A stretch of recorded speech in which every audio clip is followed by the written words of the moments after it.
Hi, I'm Joachim Blazer. I'm an acceleration coach with Climate-KIC. I did a number of startups myself. In the next few minutes, I'll talk you through the top 5 things I wish I had known about financials when I did my first startup.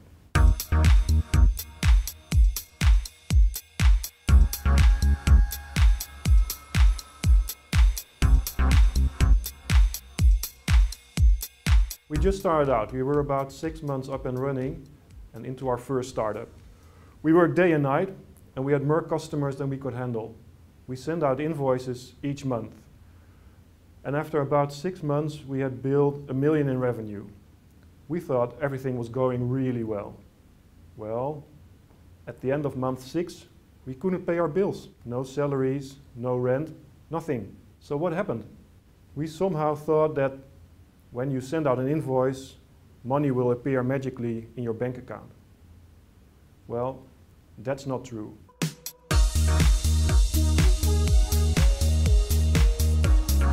If you don't chase after payment, especially with big customers like government or big corporations, you simply won't get paid. Invoices end up at the wrong desk and in the wrong inbox, on the pile too hard, they were addressed wrong, they think up anything.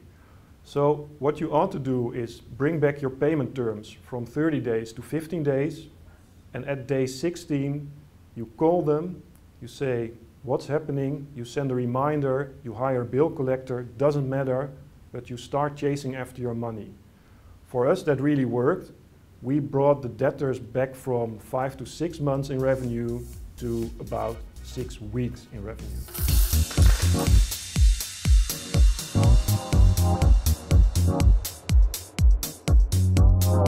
There's an old cliche that says value isn't the same as price. With startups, value actually is the same as price. We wanted to become rich, of course, so we thought 100% margin would be really great. So we sold our product for 100K.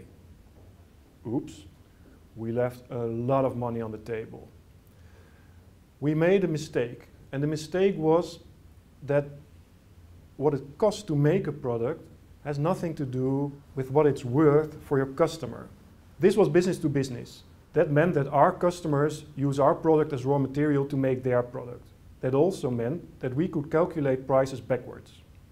Our customers sold their product for 500K. The cost to make their product was 200K, excluding the price of our product. A regular profit margin in this industry is about 10% of revenue, or 50K. That meant in total they had 250K in cost, and we could actually ask 250K instead of 150K for our product, which, once we understood this value pricing, we of course immediately did.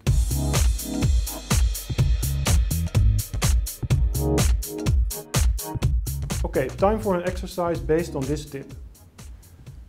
Like all Climate-KIC startups, you probably made a product that's better, and you sell to a business-to-business market. How can you estimate the maximum price you can ask for this product? First, identify what better means. For example, your product uses half the energy of the current product of the customer. Second, estimate your customer's current cost. Say he spends 100K per year on energy.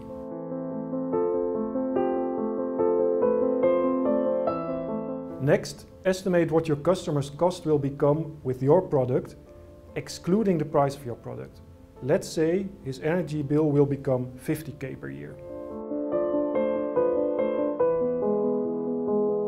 Next, calculate the difference. 100K minus a 50K is 50K in annual savings. Then estimate the life of your product. Let's say it works for 5 years.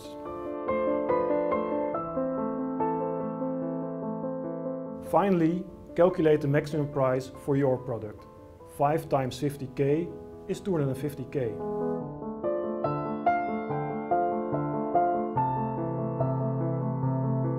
So, 250K is your maximum or value price. It's the price at which your customer should be indifferent between his current product and your product. Use this as the starting point for your pricing decision.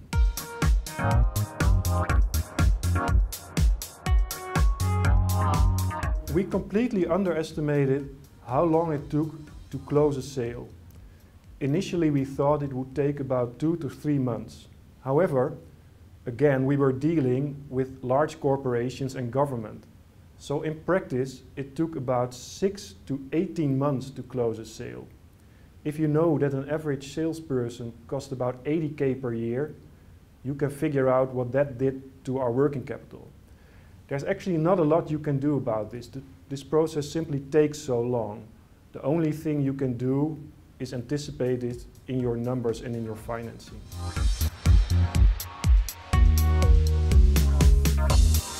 It took us 3 months to make our product. We paid the cost to make our product, the 50K, at the end of month 1, and we received the money for which we sold the product, the 100K, at the end of month 4. So on average, we had 50K outstanding or 50K overdraft in our bank account for a 3-month period. In itself, that's okay as long as you agreed upon that with the bank, but they charge exceedingly high interest rates. Exceedingly high interest payments means less money for us. That's not good. Subsidies were not an option. So, raise equity. Actually, we forgot a really important source of financing, and that's debtors and creditors. Debtors are the people that owe you money, and creditors are the people you owe money to. When we explained our buyers that as a startup, we really wanted to make their painkiller, but couldn't pre-finance everything, they readily agreed to the following terms. Instead of paying everything, so 100% or 100K at delivery, they agreed to 50% or 50K at the time of ordering and 50% or 50K at the time of delivery. That meant that we went from negative working capital to 0 working capital in one easy phone call. Nice, huh? Additionally, we explained our suppliers that as a startup, we were really strapped for cash, but we could deliver a lot of business in the future if they were willing to extend their payment terms from 30 days to 90 days, which they did. That meant we went from 0 working capital to positive working capital. So sum total, we went from negative working capital to positive working capital with 2 phone calls, from ridiculously high interest rates to free money.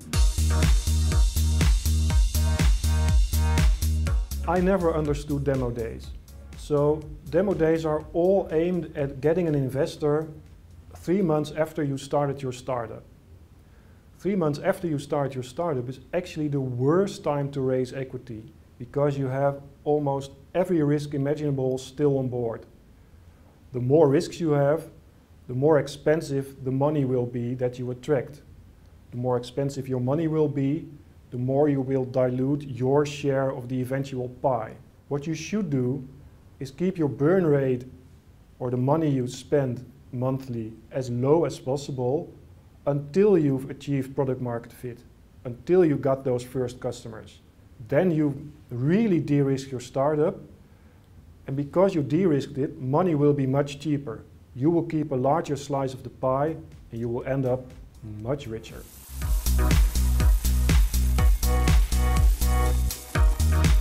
So this was my top 5 of things I wish I had known about financials when I did my first startup. I hope you learned something, and I sure am curious what your top 5 will be once you're up and running. I wish you the best of luck.